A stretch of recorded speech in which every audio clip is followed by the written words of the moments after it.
Doctor साहब, budget मंजूरी का जो मामला है उस पर कौमी असम्बली का इजलास जो है कल तलब कर लिया गया है।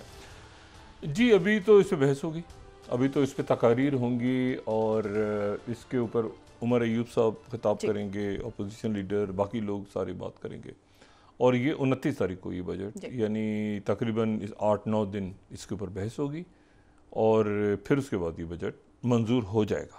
पीपल्स पार्टी के कुछ तहफ़्फ़ुज़ात होंगे आगे पीछे दाएँ बाएँ, लेकिन शोर शराबा बहुत असेंबली में तवक्को की जाए, लेकिन बजट ही मंजूर हो जाएगा क्योंकि ये बजट जो है ये मंजूर होना ज़रूरी है। बजट मंजूर होगा तो फिर IMF के अगले प्रोग्राम की तरफ जाएंगे और इसी दौरान अदालतें, उनमें बड़े अहम मुकदमात हैं अगले चंद दिनों में।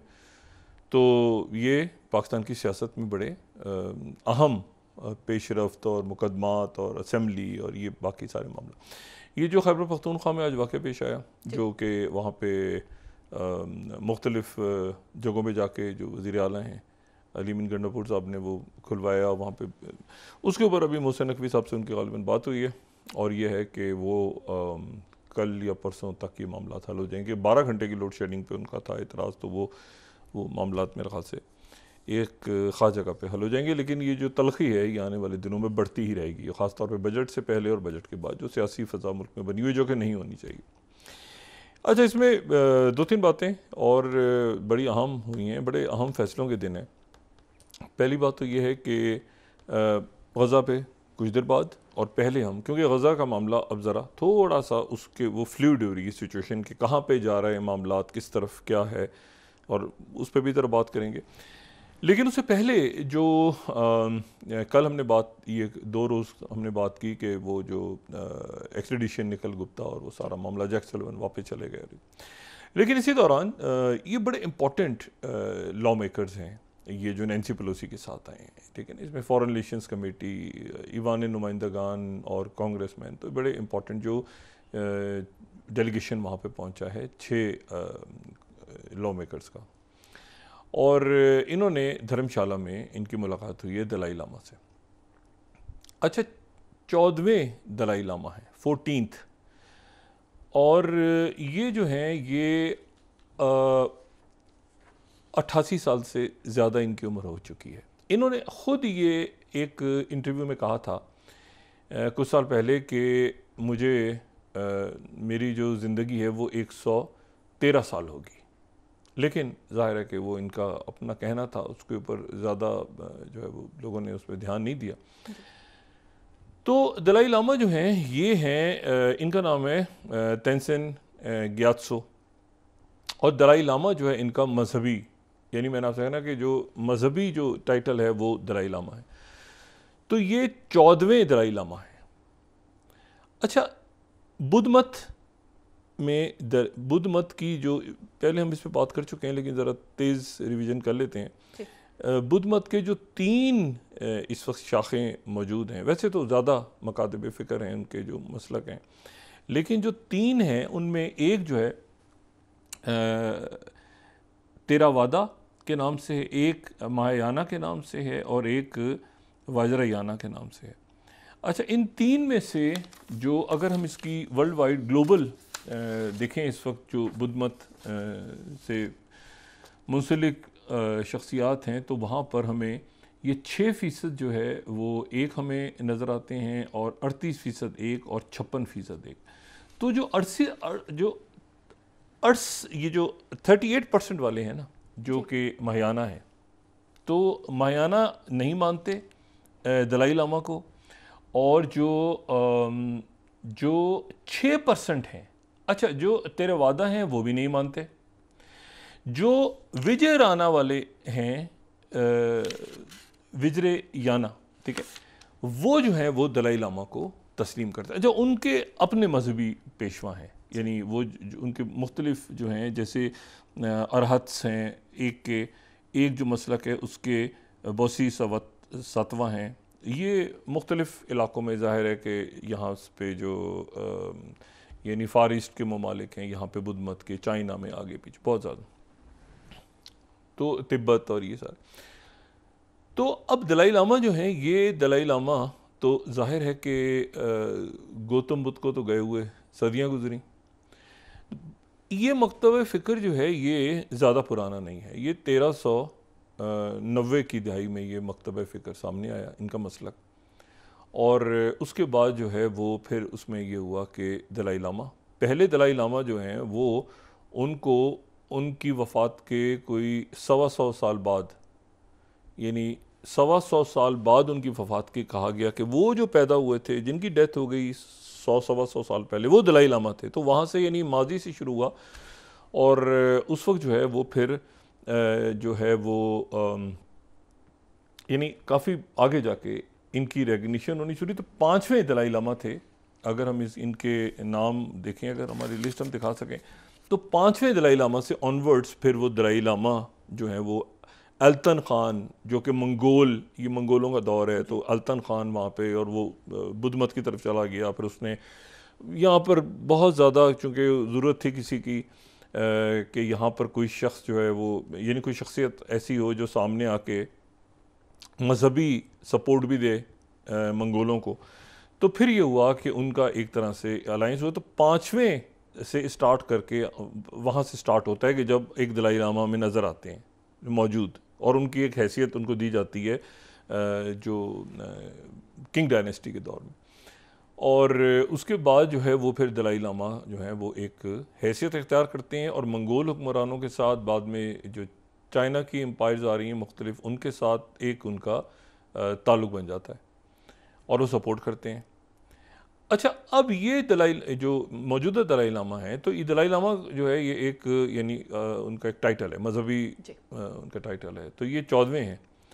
और इनसे पहले जो हैं ये 13वें जो हैं दलाई लामा, वो उनका जो है वो यानी ये 1935 में ये पैदा हुए थे।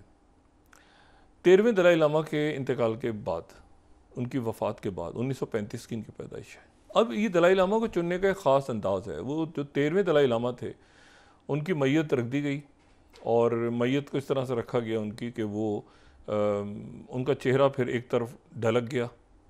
जिस तरफ उनका चेहरा ढलका और जिस्म पे निशान आने शुरू हुए, तो फिर उसके बाद जो मुख्तलिफ राहिब और मजहबी पेशवा थे वो उस सुरुख पे गए, और वहाँ जाके गाँव और मुख्तलिफ इलाक़ों में गए, और वहाँ जाके उन्होंने तलाश करना शुरू किया कि यहाँ पे कौन सा बच्चा है जो अगला दलाई लामा होगा। उसमें निशानियाँ हैं उस बच्चे के अंदर, कोई ख़ास उसमें। तो वो फिर यहाँ पहुँचे इनके घर पे। तो यहाँ पर इनके 7 बहन भाइयों में से 2 और भाइयों के अंदर जो है वो इसी तरह के जो है वो अलामतें थीं कि ये बच्चे जो हैं ये दलाई लामा हो सकते हैं कोई। लेकिन फिर ये हुआ कि मजहबी जो उन्होंने फिर टेस्ट वगैरह किए मुख्तलिफ, और बातें पूछी और निशानियाँ देखी, तो फिर ये तय हुआ कि ये दलाई लामा है। तो छोटी उम्र में, ये 4.5 साल की उम्र में ये दलाई लामा जो है ये बन गए। अच्छा, अब लेकिन फिर ये हुआ कि और एक इसमें ये होता है कि जो सेकंड ऑर्डर पे जो शख्सियत होती है बुद्ध मत में, यानी दलाई लामा का जो मकतब फ़िक्र है, जो मसलक है, उसमें वो पंचन लामा के नाम से।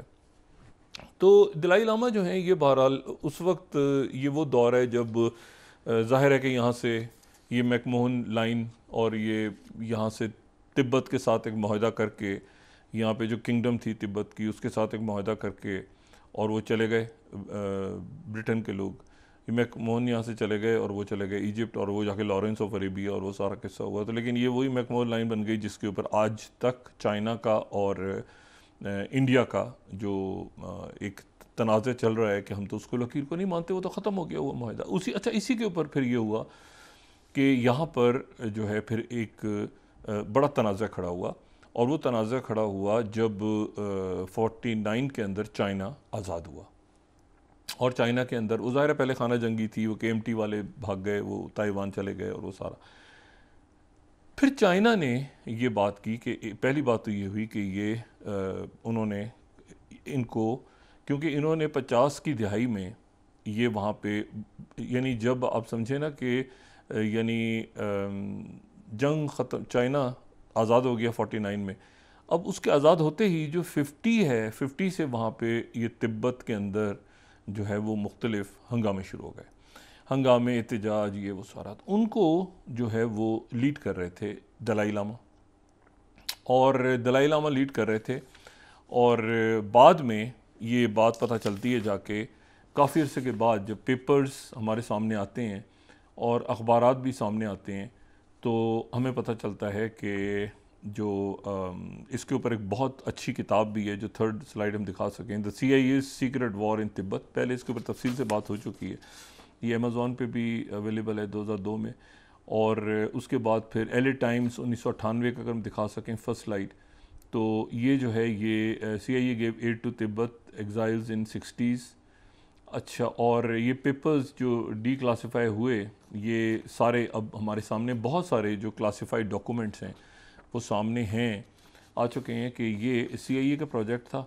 और उसके बाद CIA ने जो है वो, उनको ये था कि कम्युनिज़म यहाँ पे ना फैले, और कम्युनिज़म ना फैले यहाँ पे और किसी मरले पे, तो ये सारे पेपर्स उसमें ये कि इनके जो लोग थे, इनको जहाज़ों में जाके ये ट्रेन होते थे मुख्तलिफ अमेरिका में मुख्तलिफ कैंप्स में, फिर वापस उनकी एयर ड्रॉपिंग होती थी, तो इनको मुकम्मल सपोर्ट थी।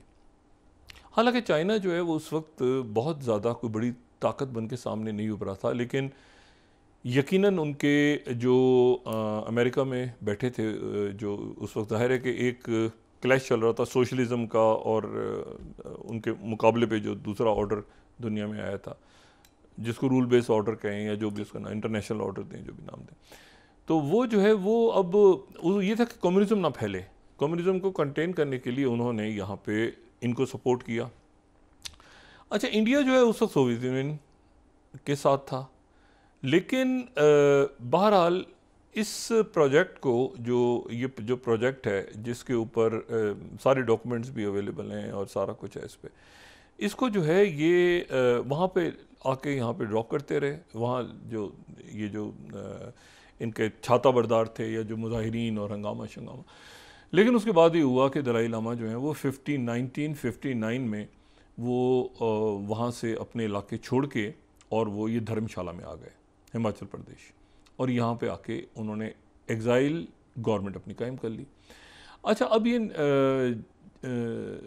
जो वज़ीर आज़म जवाहरलाल नेहरू का दौर है, शुरू का दौर है, और उस वक्त जो है अब ये बड़ी एक दिलचस्प बात है कि सोवियत यूनियन के साथ था इंडिया, या नॉन अलाइन मूवमेंट में, लेकिन दलाई लामा जो हैं उनको यहाँ पर जो है वो एक पूरी जगह दी गई, और वो यहाँ पे उन्होंने यहाँ पे सुकूनत इख्तियार कर ली।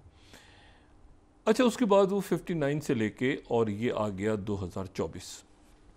इस दौरान जो है वो दलाई लामा को नोबेल प्राइज़ भी मिला दुनिया भर में। वो जाहिर है कि उनको एक बड़ा, उनका होता है ना नेल्सन मंडेला टाइप पर्सनैलिटी बना के उनको पेश किया गया पूरी दुनिया में। जगह जगह उनके जो हैं वो आप देखें तो लिखा होता है दलाई लामा ने ये कहा, दलाई लामा ने ये कहा, बहुत जैसे होता है ना लार्जर, वो बहुत ज़बरदस्त एक शख्सियत बना के पेश किया गया।